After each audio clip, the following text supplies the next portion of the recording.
இருக்காதீங்க. என்ன பார்த்தா அப்படியா இருக்கு? நானே அந்த லெட்டர் வந்த டென்ஷன்ல இருக்கேன். இதுக்கு நீ எதுக்கு டென்ஷன் ஆகுற? அந்த லெட்டரை எழுதினவங்க ஆதிய பத்திர ரகசியத்தை சொல்றேன்னு சொல்லிருக்காங்க.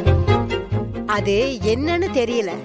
ஆனா உனக்கும் ஆதிக்கு நடுவுல இருக்கிற ரகசியத்தை பத்தி அந்த லெட்டர் போட்டவனுக்கு தெரிஞ்சிருந்து அத சொன்னா நான் ரொம்ப சந்தோஷப்படுவேன். பாட்டி, நீங்க என்ன பேசுறீங்கன்னு தெரிஞ்சுதான் பேசுறீங்களா?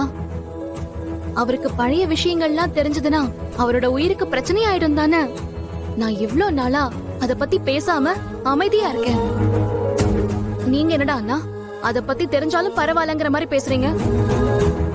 மாத்தி மாத்தி பிரச்சனை வந்துட்டே இருக்கு பாட்டி. இந்த விஷயங்கள்லாம் யாரு பண்ணிருப்பாங்கன்னு யோசிக்க யோசிக்க எனக்கு தலையே வெடிக்கிற மாதிரி இருக்கு. நீ இப்படி நினைச்சு பயந்துட்டு இருக்க. ஆனா ஆதி தம்பி ஆர்வமா அந்த ரகசியத்தை தெரிஞ்சுக்க அந்த லெட்டர் எப்படா வரும்னு காத்துட்டு இருக்காரு. இப்ப ஆதியை நினைச்சுதான் பாட்டி நான் பயந்துட்டு இருக்கேன். 12 மணிக்கு கரெக்டா வரும்னு சொல்லிருக்காங்க.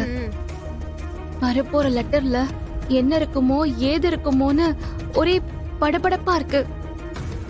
யாராவது ஏதாவது சொல்லி ஆதிக்கு பழைய விஷயங்கள்லாம் தெரிஞ்சு அவரோட உயிருக்கு எந்த பிரச்சனையும் வந்துடக்கூடாது பாட்டி. இந்த நிமிஷம் எனக்கு அது மட்டும்தான் முக்கியம்.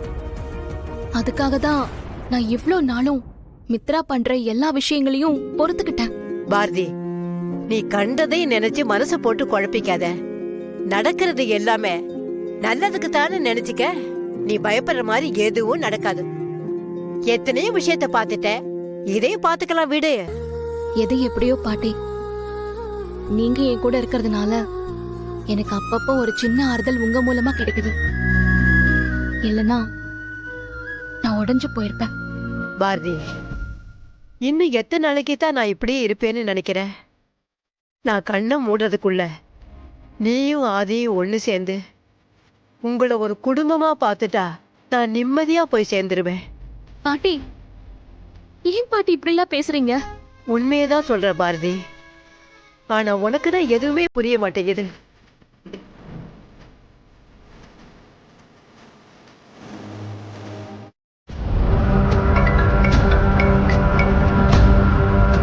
மித்ரா சொல்லு.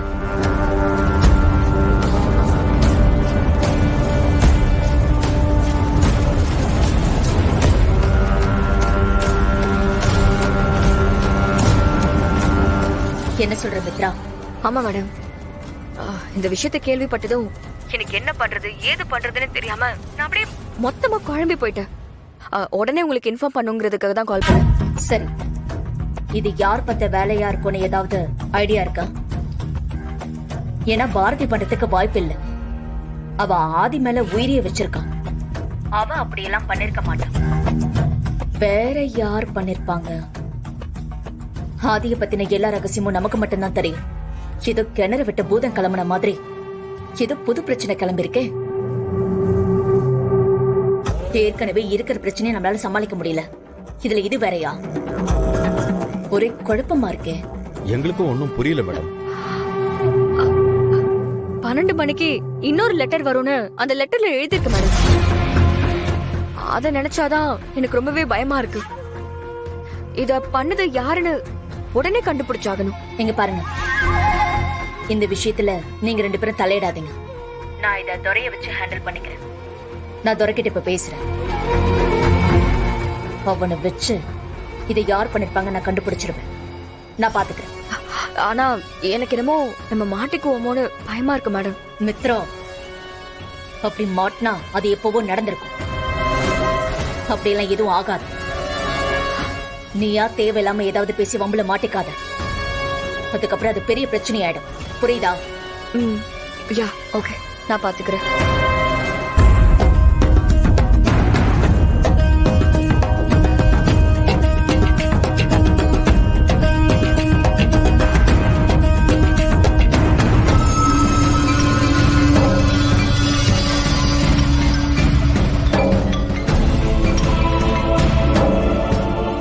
பவானி மேடம் தான் கூப்பிடுறாங்க. மேடம். துரை, இப்ப நீ எங்க இருக்க? இங்கதான் மேடம். ஃப்ரெண்ட் ஒருத்தரை பாக்குறதுக்காக போயிட்டு இருக்கேன். இங்க பாரு, இது முக்கியமான விஷயம், கவனமா கேளு.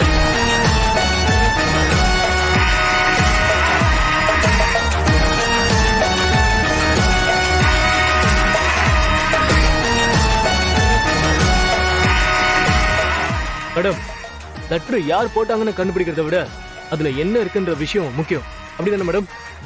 அதேதான், நான் சொல்ற மாதிரி செய். சொல்லுங்க மேடம்.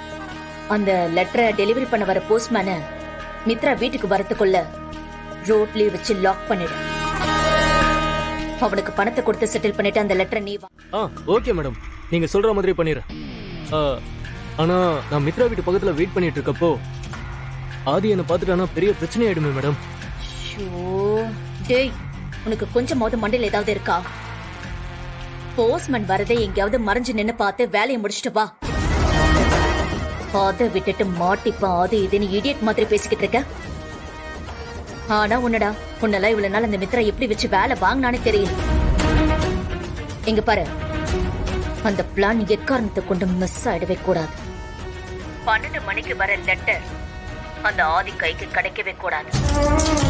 என்ன வேணா பண்ணு, ஆனா நான் சொன்ன வேலையை முடிச்சுட்டு எனக்கு போன் பண்ணு, புரியுதா? Okay madam. இங்க பாரு, ஏதாவது சொதப்புன அப்புறம் இந்த பவானி என்ன பண்ணுவான்னு உனக்கு தெரியும்ல? தெரியும் மேடம்.